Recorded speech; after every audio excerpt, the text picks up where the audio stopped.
And now, 6'1", from Chicago, Illinois, your host for the Give and Go Hoop Show, Low Battle.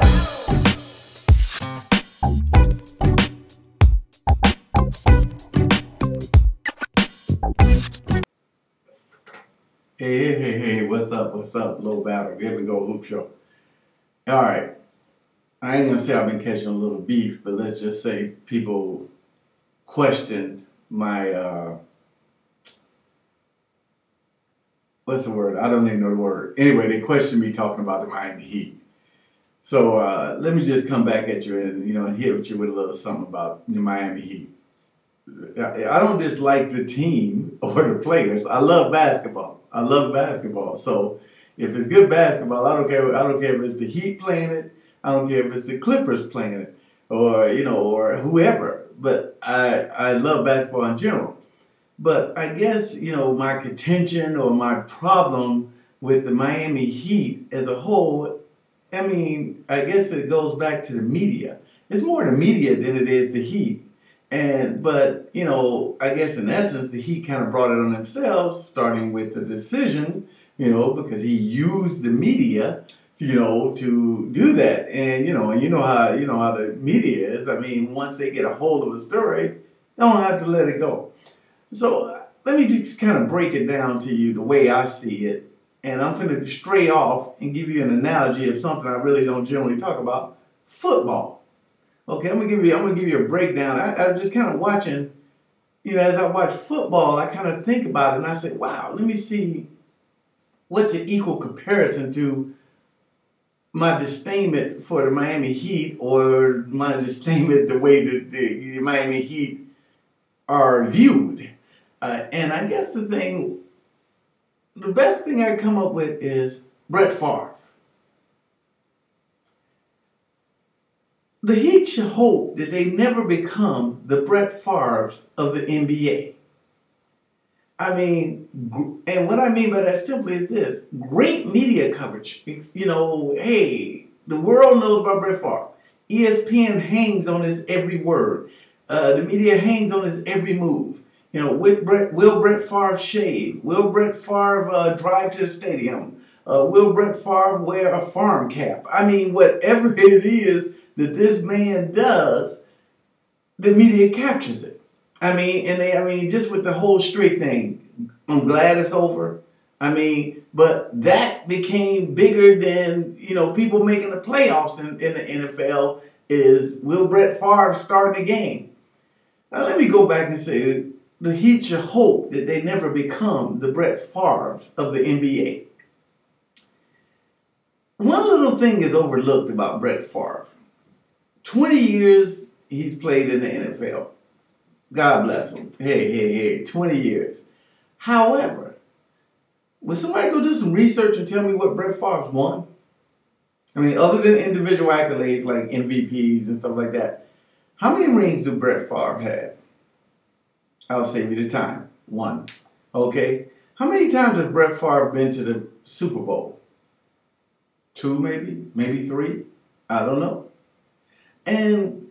But yet, this guy, because of his grittiness, his toughness, his tenacity, whatever you want to call it, the media rides his jock, like to no end. Regardless of better football players, better coaches, better quarterbacks, it's always about Brett Favre. He became a media icon and all of that, but he's never really won anything beyond the Super Bowl he did in Green Bay.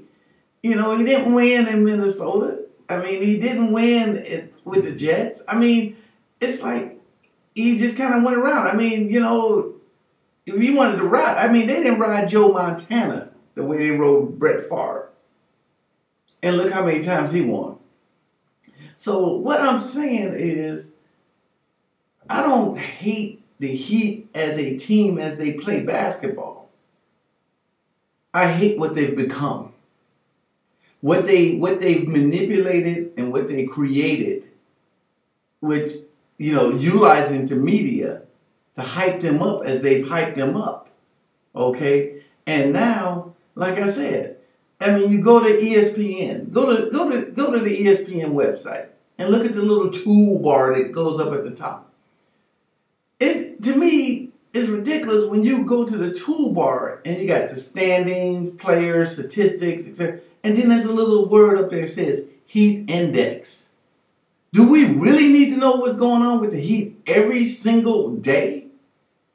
I mean, okay, they lost 8 games. They're in first place in their division. Okay, they're probably doing what we expect them to do. They're doing what Pat Riley manipulated them to be, your first place team.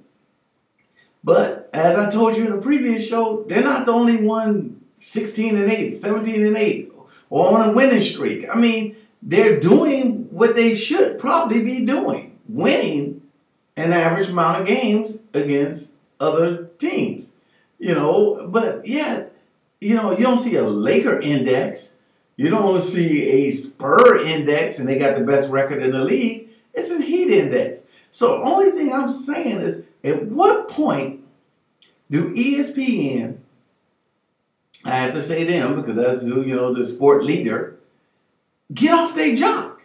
I mean, at what point do they become a good team in the NBA? And you appreciate them. I mean, I'm going to give you an example. I met Pat Riley once, back when he was with the Lakers a long time ago. And I was living in Phoenix at the time, and he was kind of breaking it down. He was outside of a club chilling, doing Pat Riley. And he said to me, I said, man, you know, you make me lose a lot of money. I was just playing around. I bet on the playoffs and all of that, the Suns against the Lakers. And he said to me, don't bet against us. Just enjoy us. Good advice, Pat. Because you know what he was just saying is just admire and enjoy the essence that is Showtime. And I was like, okay, I got a different perspective on the Lakers now. You know, it's like, hey, you know, ain't no sense in hating them, just enjoy them. Well, maybe it's time Pat give that same advice to the Heat, and maybe he give that advice to the media, is saying, look, get off our jock. We ain't won nothing yet. You know, just enjoy us and see where we go. I mean, I was reading a little bit about, you know, the Lakers' trip to the White House. And I like what, you know, Kobe, that's what I like about him. I mean, he is what he is. But, you know, the president said to Kobe, hey, you know, Derrick Rose got your number. And basically Kobe response back to him was, well, if he call, I'll pick it up after 5 rings. That's a little message for you, Miami. After 5 rings. Hey, may all your jump shots hit the bottom of the net. Life, love, and hoop forever. Peace.